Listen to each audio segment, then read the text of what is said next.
Lobbying is about foresight, Do I seem unduly concerned? about anticipating your opponent's moves. I will give you a final opportunity to reconsider.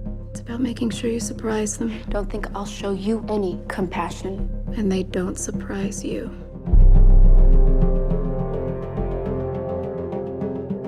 I was really excited to do this film. First off, because I wanted to work with John Madden again. I was fascinated by the subject matter. I didn't really know how the political system works, and I wanted to understand what a lobbyist does. I knew that by taking on this role, I would learn a lot. That one I seem Yeah. more like yeah, absolutely. positive, And you know what? We right? could actually get a slightly bolder reading. I didn't necessarily understand exactly what a lobbyist was, but when I read the log line of the script, it was immediately intriguing.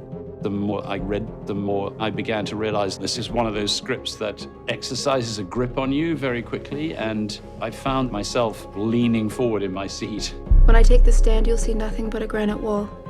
I wanted to set something in the lobbying industry because we've seen movies about the politicians who are front and center giving speeches and posturing, but we haven't really seen an exploration of what goes on behind the scenes and who's controlling the politicians. It's all done behind closed doors. It's a slightly mysterious industry. You think I don't know all this? Does your membership?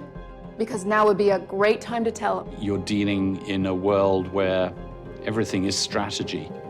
It's about the world of how you influence people, how you bring them around to your point of view, how you secure influence in various ways. I was hired to win, and I have a responsibility to use whatever resource I have. If I'm going to write a movie about the lobbying industry, I need an issue at the heart of it. And very methodically, I made a list of issues in kind of contemporary American politics. And the one that really leapt out was the issue of gun safety, mainly because it's tragically never far from the headlines and also least likely to change. How the hell did she manage that? Miss Sloane is a very complex, career-driven but conflicted lobbyist. DC is a town full of lobbyists. They do everything from working with clients to advocate on Capitol Hill for their point of view, both corporate and nonprofit. A lobbyist is someone advocating for a cause, and they get you to vote for or against something. What troubles me is the amount of influence you had. They're engaged by different interested parties in persuading legislators to pass legislation that helps them out. And there are liberal lobbyists and conservative lobbyists. There are virtuous lobbyists and venal lobbyists, and they reflect the companies they work for. Some people think of it as a necessary evil. It's not always evil, but it seems to be always necessary, just the way things work in Washington. Lobbying is not just working with the big companies or the big corporations. You're dealing with people's lives, basically, and trying to use legislation in the political process to make people's lives better. I think that was kind of eye-opening for a lot of members of the cast, that the stereotype isn't just corporate. You want us to go again? Yeah, right there. Oh, yes. Yeah.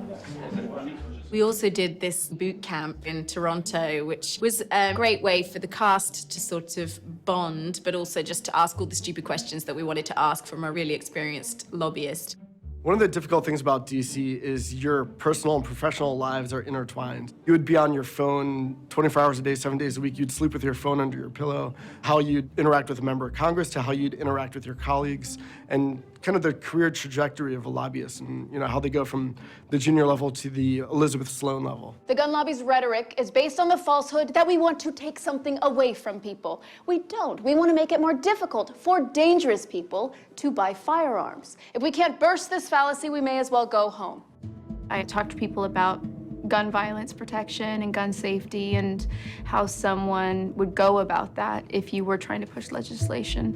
One woman had said to me, Washington is a contact sport, which I was like, what?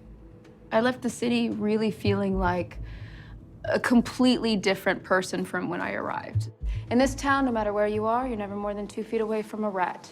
In the film, we're dealing with an issue where there is countless casualties and fatalities and tragedy and pain that comes about as a result of firearms being misused. And there are incredibly high passions on both sides of that argument. You're talking about the United States Constitution. It takes on the issue of Second Amendment rights and measures that might or might not or should not be taken to stop guns getting into the wrong hands. That's a hugely contentious and divisive issue. The Heaton-Harris bill that we talk about in the film is the idea of closing the loophole of background checks. It's not about taking people's guns away. It's about ensuring that people aren't getting killed unnecessarily because it's too easy to get hold of guns. Stop her, you stop Heaton-Harris. I want her to be the reason that people think twice before taking on the guardians of the Second Amendment. The NRA. To some extent, perhaps they have a point, because it is about freedom to do something that's enshrined in the Constitution.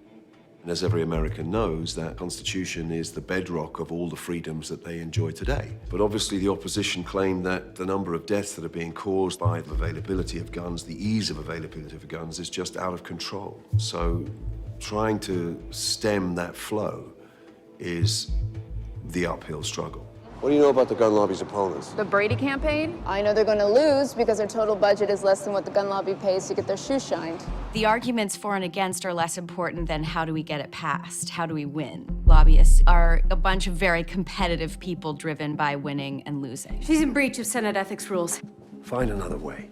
In the movie, the gun lobby is very aggressive with their campaign financing. And I think for Liz, she likes that. She likes the idea of going up against a group that would think that they are too powerful to lose. Let me remind you that perjury before Congress is a felony which... The answer is no. I think it's a culture of fear, people getting threats and intimidation. If you decline, I can't stop them from blitzing you with negative finance. Although there are the moral arguments to be made and there is that exploration as part of it, the morality of it is muddier than you first might suspect, and that Miss Sloane herself is morally muddier than you first understand. This happens on both sides.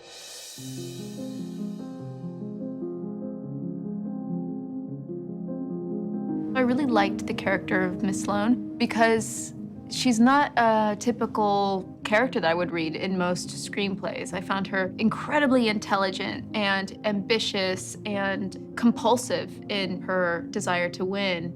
She is kind of a rebel and a maverick and a successful female lobbyist, a man's world. Well, why don't I take a look at the numbers and then we will proceed from there.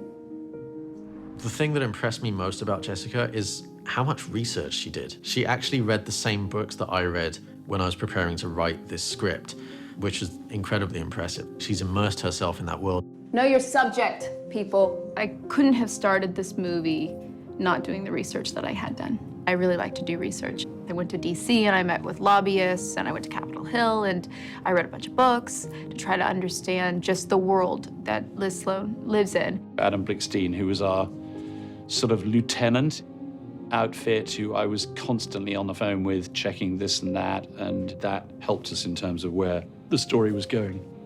It has been very invaluable.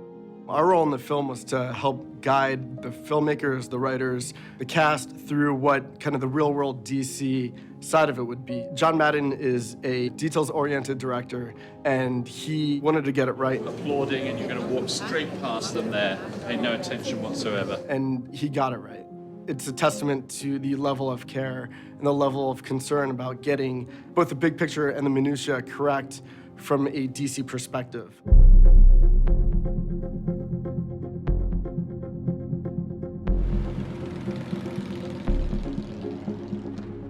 DC is a town with people passionate about issues and policy, and that's what drives a lot of people to be lobbyists.